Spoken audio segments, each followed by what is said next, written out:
Today, mobility is everything. We expect mobility in everything that we do and have. Our phones must be connected and mobile. Our cars, electronic and easy to operate. Our banks, accessible. But what if suddenly your world had to slow down? Let's talk to someone who could answer that question. Welcome to Faces of Scotia. Hi, Nicole. Hi, Delia. Before we begin, let's tell the folks a little bit about who you are at Scotiabank. Okay, so my name is Nicole Lalor-Ingram. I am the Senior Manager for Project Implementation at Scotiabank. All right, 21 years. Going 23 now. Going 23? Oh my God. Yes. All right, so Nicole, how did you become a part of the team and why Scotiabank? So Scotiabank, I'll answer that one first. Scotiabank because I was a customer first and because it resonated with me. The slogan at the time when I was a child was, "You're safe with us." And for me, that just had a little ring to it. It made me feel a certain level of comfort and security. So, and because it was one of the only banks in my area that, anybody knew, Scotiabank was the first bank there in Claremont. All right, so tell me the first days when you went, I'm now at Scotiabank. What was that like for you? Well, it was an interesting experience because the only thing I wanted to do was to get into that uniform that I used to wear. It was, the fancy red with the little thing, and you wore a vest. Yes. And for me, that was one of the highlights. And then the other thing is just understanding where this large corporation, why would they be doing business in Jamaica, and understanding how I could contribute to it. Mm-hmm. I was coming very eager to learn, anxious to be a part of whatever was happening at Scotiabank. So understanding from that perspective and, stepping into a culture that was very welcoming was certainly an easy transition for me. Wow, being a part of something so much bigger. Yes, than myself, correct. So you started your journey at the bank, and not long afterwards, you became ill. So I want you to take us back to that moment when you were diagnosed. What were your first thoughts? Okay, so to understand that part of my journey, I would have to share with you where I was coming from and the path that I was on. Sure. So I had left St. Anne. My family moves around a lot, and you mentioned mobility. My family had moved because of my husband's job.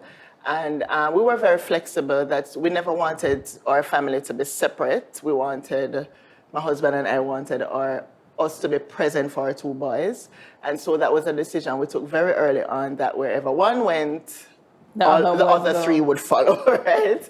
So it was his turn to move around. And so we started from St. Anne. We came to Kingston in 2003. And then we moved back to St. Anne a little later on, maybe about 2008, 2009. So a lot of people were like, I want to do all of that moving, right? I think we moved around 4 times. Wow. And I made sure to mention that because it's a sequence of events that brought me to, I think I was going too hard. And the Lord just said, okay, you need to kind of calm down, slow down. I met in an accident while I was on the road in 2011. Wow. That set me back a little, and then we moved from St. Anne again back to Kingston. And it was during that time and a little further on from there that I fell ill. So we believe that, it started when I met in that accident while I was on the road. And I say that to say, even though you're mobile, there are pitfalls, there are stuff that you're going to experience on that journey that will make you stop and say, you know what, I should maybe slow down or whatever. Mm-hmm. But for me, it was important for me to continue. So even after I met in that accident, I was still moving around. Mm-hmm. So that led me to 2016 now. I was on the job again.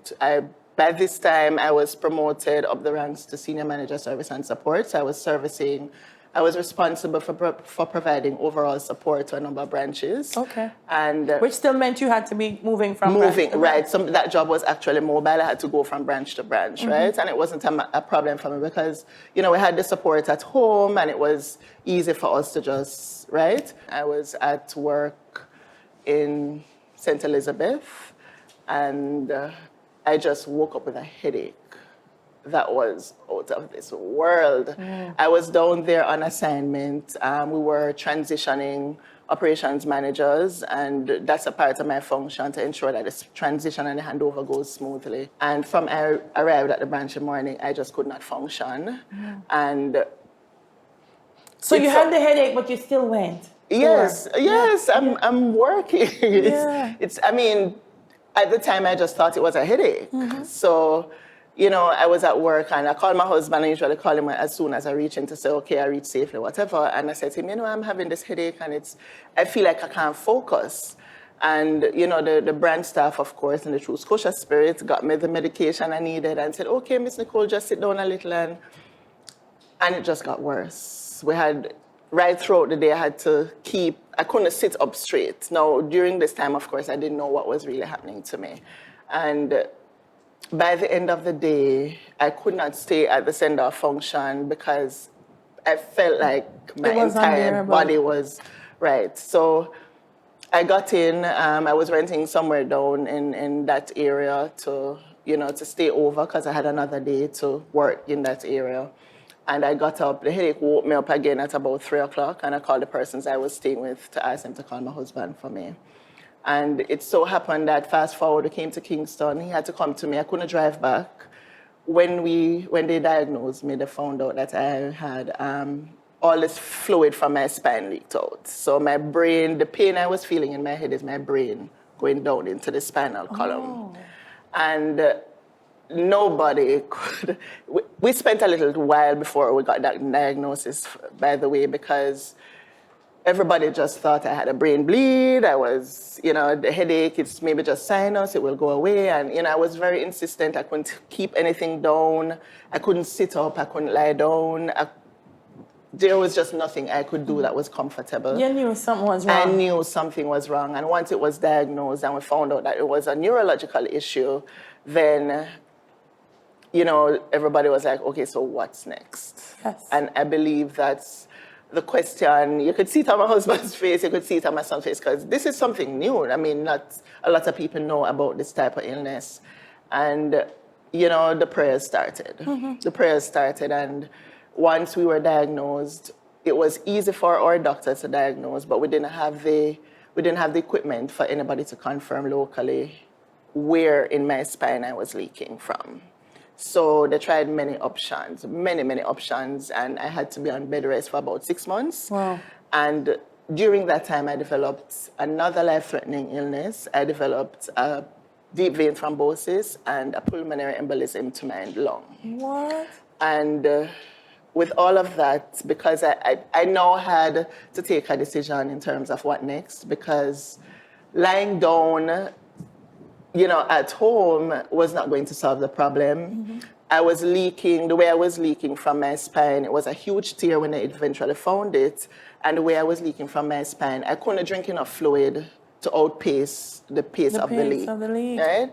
So, the doctors recommended that there is a program that's run in Los Angeles where they can localize where the leak could be found. And, the doctors rallied here and did, the usual referrals and so on for us to identify where that was. But before you went there, Nicole, I can't imagine mentally what you must have gone through, because we're moving from I am achieving. Yes. I'm moving. My life is moving. I was on a trajectory. Yes. I was on I recognized that, okay, I felt like I was on a path, and I believe that this is where, for me, okay, I am getting there. I'm meeting all my goals. I'm achieving, and this just came straight out of left field, right? Yeah. So, then you stop, and you're at home. I had to stop. And then something else comes because you stopped. Correct.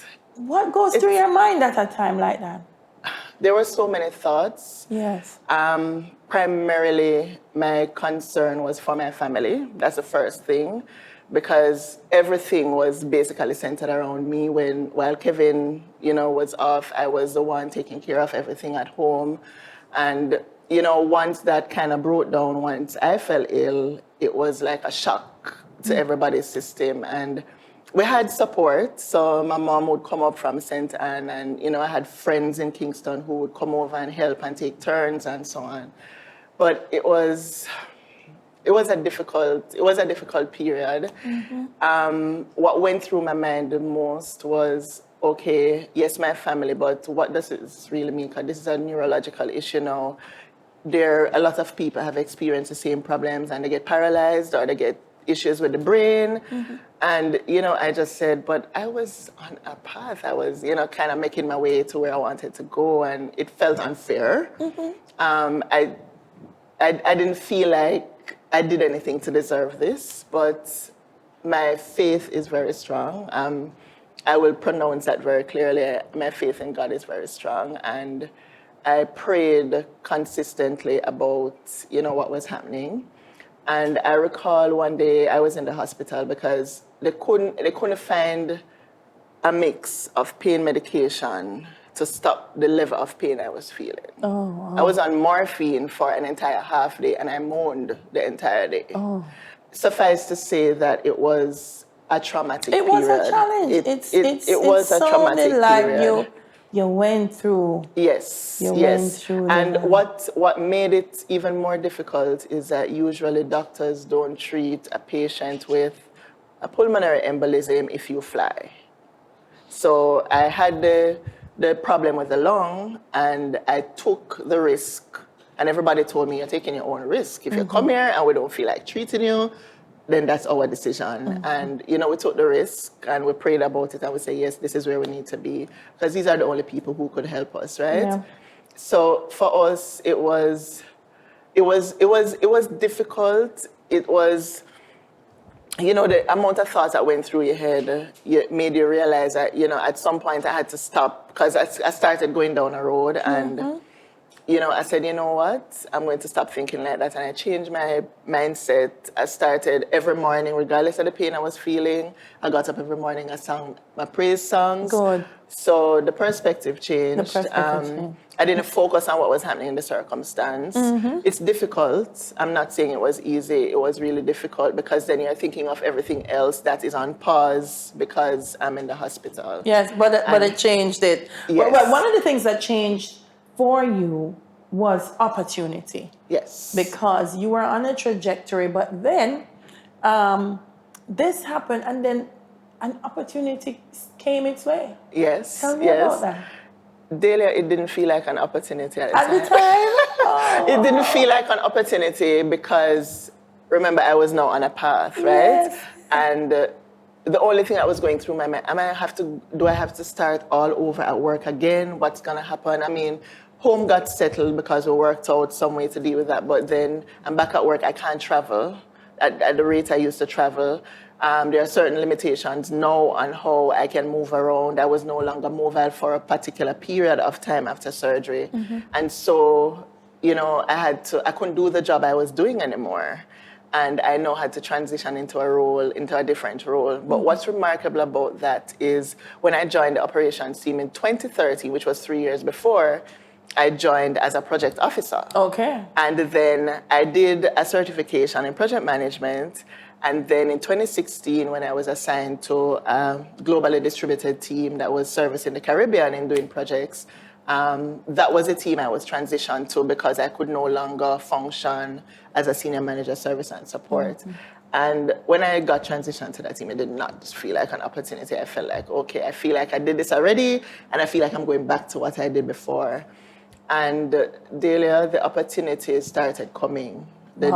I started reporting to the Dominican Republic. I had the opportunity to lead for a short period while they were incorporating another bank in the DR into Scotia Bank. I had the opportunity to lead the project team for the region. Wow. Now, that would not have happened if something else never happened. Now, you can imagine that. So you step out from being just here in Jamaica to being mobile across the region. And daily, let me tell you something, I worked so hard on getting back Yes. to what I was before. I had doubts, you know, because there were periods where I felt like, oh God, can I really do this? Because I would get tired very easily. While during the healing process, I would get tired very easily, and sometimes I couldn't focus mentally. It was very draining.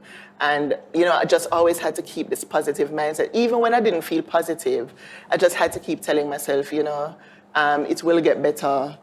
This is a healing process. But, you know, just be patient with yourself, right? What would you say are some of the important things, the important life assets when rebuilding? One of the things, you know, it's limitations. Sometimes we see the limitations as something that's keeping us back and not something that within the limitation we can expand our own growth. Right. So what are some of the things that you think? So some of the life assets for me, for one, don't focus on your circumstances, because if you do that, you will find that you feel like you're drowning in what's happening now. Yes. The circumstances can change. Just change your perspective. And I think that's what I did. I tried to find a different way to look at the situation.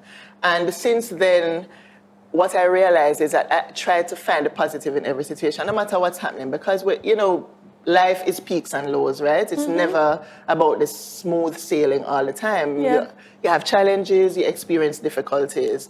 And so that really taught me how important it was to don't let your circumstances dictate. You know what I like about that? If you can't change your circumstance, change your perspective. Yes. Because people sometimes get so locked into circumstances. Yes. And you're saying, listen, if you can't change it, change your perspective. Take control of what how you think about or how you respond to the situation. And what you can change. Right. What's the best advice that you've ever received during your career? So, and this is something I shared with a group of persons who were working with me on a project recently. I told them, you know, it's your attitude that determines your altitude. Anybody can do tasks. Functions are very easy to teach. I can take somebody who doesn't understand it and teach it to them, they can do it. But it's the attitude that the person comes in with. It's the ability, it's how you apply yourself that makes a difference. And that for me has always stood out. It has allowed me to create value in everything that I do for the organization and for myself. Yeah. Nicole, it's a time when people are faced with limitations, lost opportunities, dreams deferred, tragedy. Having experienced what you have, what are your words of advice to them? Have faith, be patient with yourself, and don't get stuck in your circumstances, right? Find a way out of your circumstances. Change your perspective. Get thoughts from somebody else who may have gone through a similar situation. When you look back, if there's someone or individuals that you want to say, thank you for allowing me to be where I am now, who would that be? There are a lot of persons, but in particular, I recall when everything happened with my illness, and I reached out to a VP at the time who was in charge of our operations, and she was very instrumental in helping me to navigate through treatment and payment options and, you know, just kind of putting us at ease. And I believe that I would give her a shout out. Yes. Rosemary Pillina. You know, the bank was really flexible in ensuring that I was able to transition back into work. And a big part of that was her doing. Wow. So I'm very grateful. Wow. Well, listen, we're going to play a video for you. So I wanted to turn your attention to the screen because somebody has something special they want to share with you. Okay. I have a great team, and Nicole is a key member. There are 3 things that I really enjoy about working with Nicole. The first being she is goal-oriented and results-focused. If you give Nicole a target, she is going to accomplish it, and you do not have to worry about it being achieved. Number 2, Nicole is fun. Nicole, full of vibes, has a great sense of humor, and in all of our interactions, it makes it very easy to collaborate with the team, our internal customers, and our external providers. And number 3, Nicole is very invested in her own growth and development. Nicole is unafraid of taking on challenges, and she's very open to hearing feedback on her performance. I've known Nikki for about 14 years, and one of the things that has consistently impressed me is just how much she puts God first, and she puts the three men in her life. Kevin, Jared, and Jeremy know how precious she is, and they treasure her appropriately. Nicole is willing to sacrifice her own career to put her gentleman first. And that is the true love of a wife and a mother. Wow. Nicole, when you hear that, what are you thinking? Oh my God.